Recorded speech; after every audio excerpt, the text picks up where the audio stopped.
Saturday start.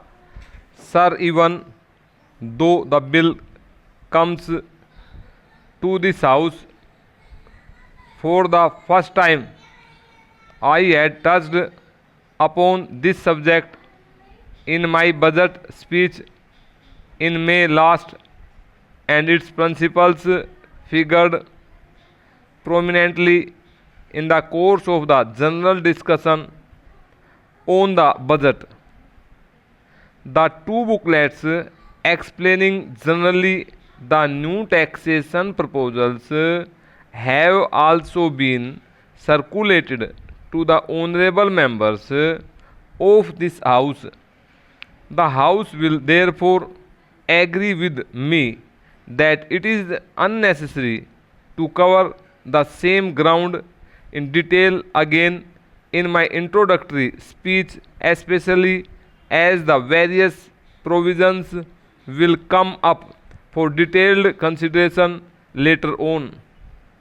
I will confine myself only to the changes that have been made in the original provisions of the bill in the course of its passage in the other house.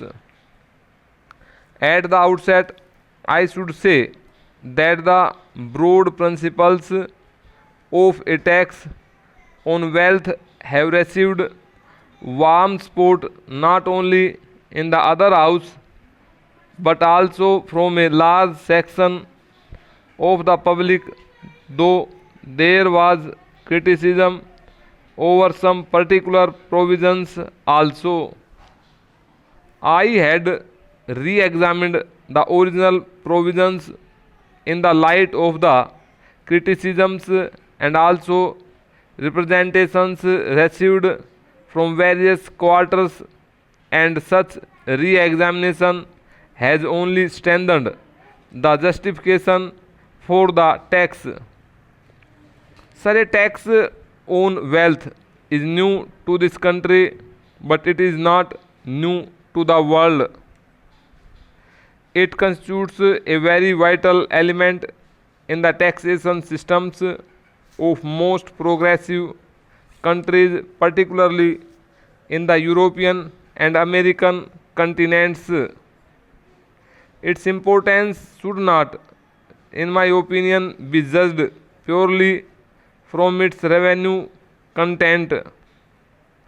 I do not for a moment say that revenue considerations should be absolutely ruled out, as they are very important, but the real importance of the tax from my point of view lies in the fact that it facilitates the reorientation of the tax structure into an integrated pattern.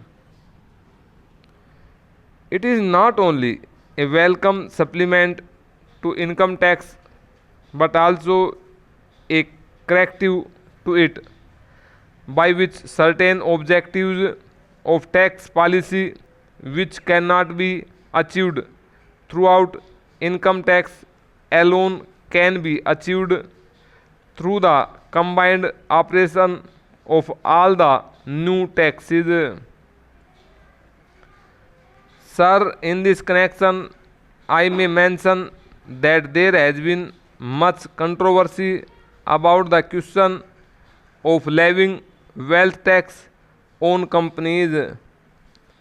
The Lok Sabha went very carefully into this matter and came to the conclusion that having regard to the corporate structure in India, it is possible to exclude companies as such from the levy.